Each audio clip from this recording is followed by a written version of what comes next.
menjawab pertanyaan terkait dengan kesejahteraan upah layak untuk anggota Serikat Pekerja Nasional. Ada beberapa hal yang harus kita lakukan.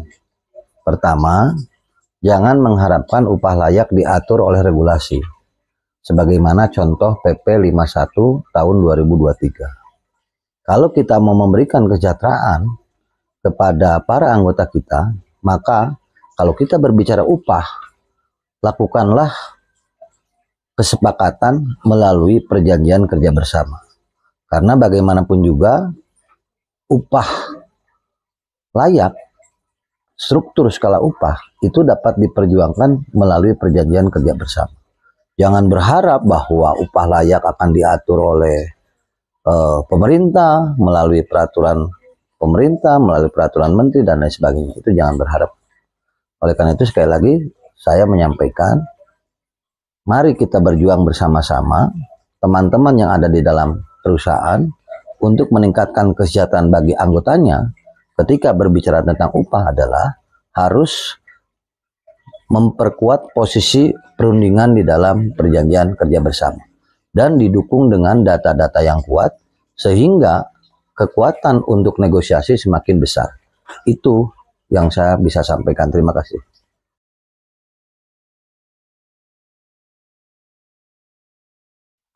Terkait dengan pemikiran SPN, khususnya jaminan sosial semesta sepanjang hayat. Apa yang akan kita lakukan ke depan? Tentu kita harus melakukan kajian-kajian untuk memperkuat pemikiran-pemikiran yang sudah dilakukan lebih awal. Karena bagaimanapun juga ketika berbicara tentang JS3H, ini adalah rangkaian kegiatan terkait dengan reformasi hukum perburuhan. Nah, oleh karena itu, kita harus terus menggali dan kita harus memberdayakan terkait dengan apa yang menjadi substansi utama ketika kita ingin menggolkan tentang jaminan sosial semesta sepanjang hayat. Yang kedua, kita harus terus mensosialisasikan melalui lembaga-lembaga resmi negara, di kementerian, lembaga lainnya, termasuk juga para praktisi. Sehingga ini secara langsung maupun tidak langsung bagian daripada sebuah sosialisasi yang dilakukan SPN ke depan. Dan yang ketiga adalah bagaimana ketika SPN ingin lebih jauh menggolkan, tentu harapannya adalah harus membuat naskah akademik terkait dengan jaminan sosial semesta sepanjang hayat. Itu yang harus dilakukan ke depan.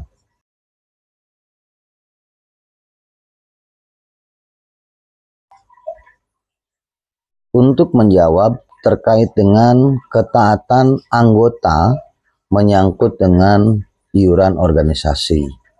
Ketika berbicara tentang hak dan kewajiban, tentu ada sebuah konsekuensi bagi dua pihak. Apakah itu bagi anggota sendiri atau bagi organisasi sendiri.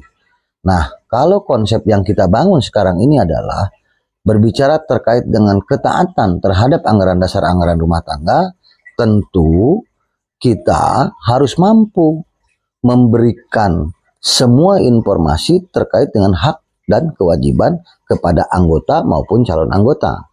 Kalau saat ini penertiban iuran belum mencapai 100%, maka harus dicarikan solusinya apa sehingga anggota masih belum memberikan kontribusi iurannya sebesar 0,5%. Yang kedua, solusinya adalah apakah kita mau berbicara ansih terkait dengan iuran dalam konteks penegakan hukum di dalam internal organisasi.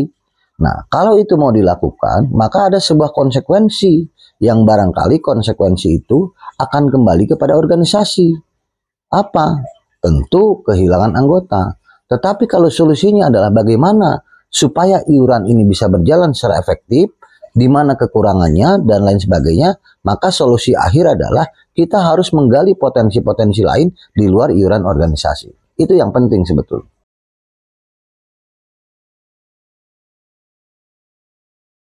Untuk meningkatkan jumlah keanggotaan, maka diperlukan komitmen yang sangat besar. Bukan hanya saja di level DPP, bukan hanya saja di level DPD, bukan hanya saja di level DPC. Tetapi ini menjadi satu kesatuan, itu yang pertama. Yang kedua adalah kita ke depan harus banyak menggunakan jaringan-jaringan yang satu pemikiran dengan SPN.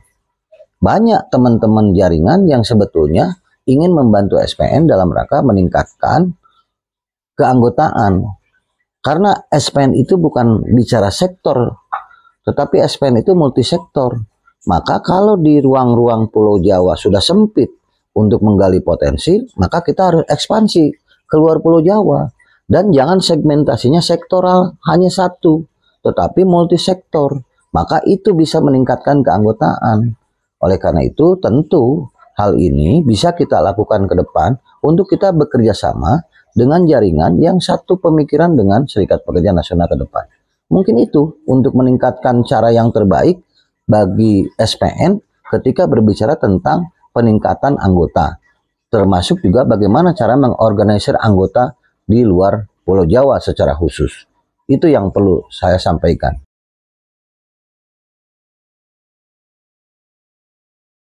Terkait dengan pelanggaran yang dikategorikan dalam tanda kutip oknum-oknum organisasi atau oknum-oknum pengurus SPN. Sebetulnya di SPN itu belum mengenal namanya kode etik. Yang ada hanya anggaran dasar, anggaran rumah tangga, dan PO organisasi.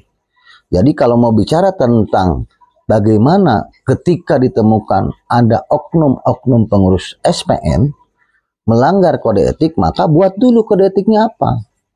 Jangan kita berbicara tentang pelanggaran seseorang, pengurus, dan lain sebagainya, maka seolah-olah dijustifikasi pengurus yang bersangkutan itu salah. Tetapi kita harus lihat, ketika ada pelanggaran yang dilakukan oleh pengurus, baik itu di level DPP, di level DPD, di level DPC, bahkan sampai level PSP, maka harus dilakukan sebuah analisa. Bagaimana investigasi yang dilakukan ketika ada sebuah pelanggaran-pelanggaran yang dikategorikan oknum-oknum oleh siapapun lah yang menyebutkan itu, apa pelanggaran yang dilakukan oleh oknum-oknum Serikat Pekerja Nasional. Sehingga apakah ini masuk dalam kategori pelanggaran anggaran dasar anggaran rumah tangga atau dalam kategori kode etik. Jadi karena kode etik di SPN itu belum ada, maka ke depan kalau ini mau menjadi penegakan, maka harus dibuat kode etiknya apa yang dimaksud kode etik terkait dengan pelanggaran-pelanggaran yang dilakukan oleh seorang pengurus. Itu yang perlu kita sampaikan.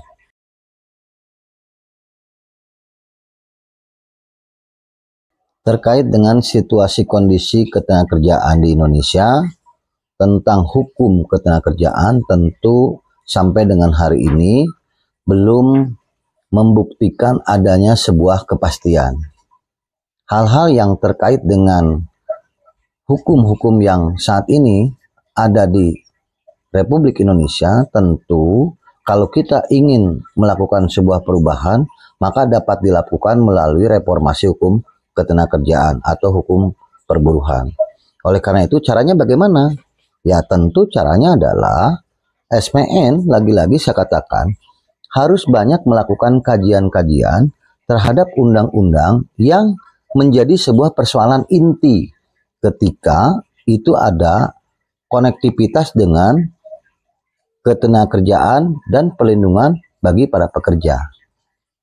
Kedua, kita harus banyak juga melakukan sosialisasi dengan pihak-pihak yang mempunyai konsentrasi di dalam persoalan undang-undang ketenagakerjaan. Oleh karena itu, salah satu syarat yang sangat penting adalah buat dulu naskah akademik ketika kita mau melakukan reformasi hukum perburuhan. Sehingga ketika kita sosialisasi, kita bisa menjelaskan secara rigid terkait dengan apa yang dilakukan reformasi hukum perburuhan di negara kesatuan Republik Indonesia. Itu yang sangat penting sebetulnya.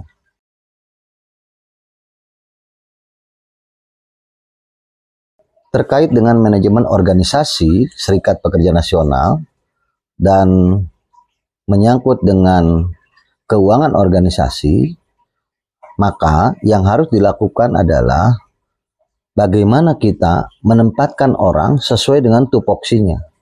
Bukan kita membanyakin orang, membanyakin pengurus, tapi tidak sesuai dengan tupoksinya. Maka ke depan prinsip saya adalah kita harus memperbanyak para ahli yang nanti akan menjadi top leader di tingkat nasional bersama-sama dengan top leader di tingkat provinsi dan top leader di tingkat kabupaten kota untuk bersama-sama membangun organisasi ke depan bersama-sama dengan anggota sehingga satu pemikiran, satu pemahaman, maka manajemen sumber daya manusia organisasi bisa terbangun dan peningkatan keanggotaan bisa terbangun, termasuk keuangan organisasi bisa terbangun. Nah, oleh karena itu ini harus secara bersama-sama kita bangun dalam rangka meningkatkan sumber daya manusia untuk meningkatkan keuangan organisasi. Banyak hal yang bisa dilakukan, tetapi jangan berpikir ketika kita banyak hal untuk dilakukan bagi organisasi, juga ada pemikiran untuk dilakukan peningkatannya kepada pribadi-pribadi. Itu yang keliru. Nah, oleh karena itu sekali lagi saya ingin sampaikan, mari kita bersama-sama membangun organisasi ke depan lebih baik dan bagaimana caranya meningkatkan keuangan supaya organisasi bisa standarisasinya adalah settle.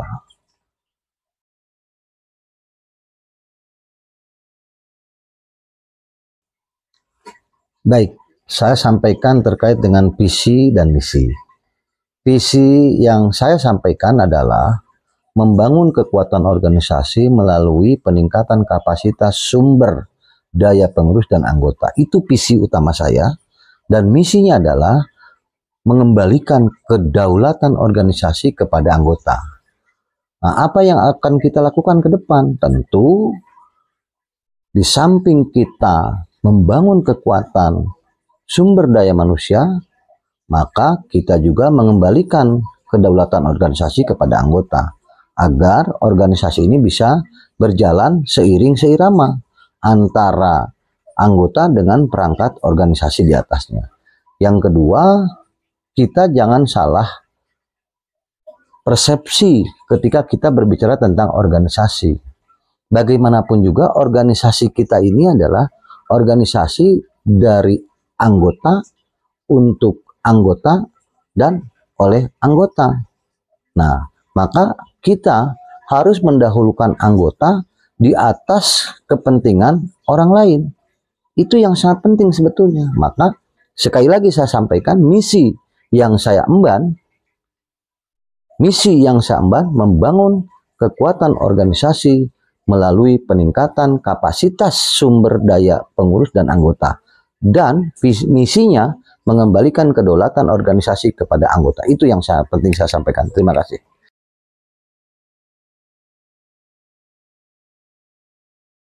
Harapan saya dalam Kongres ke-8 Serikat Pekerja Nasional, tentu Kongres ini dapat berjalan dengan baik.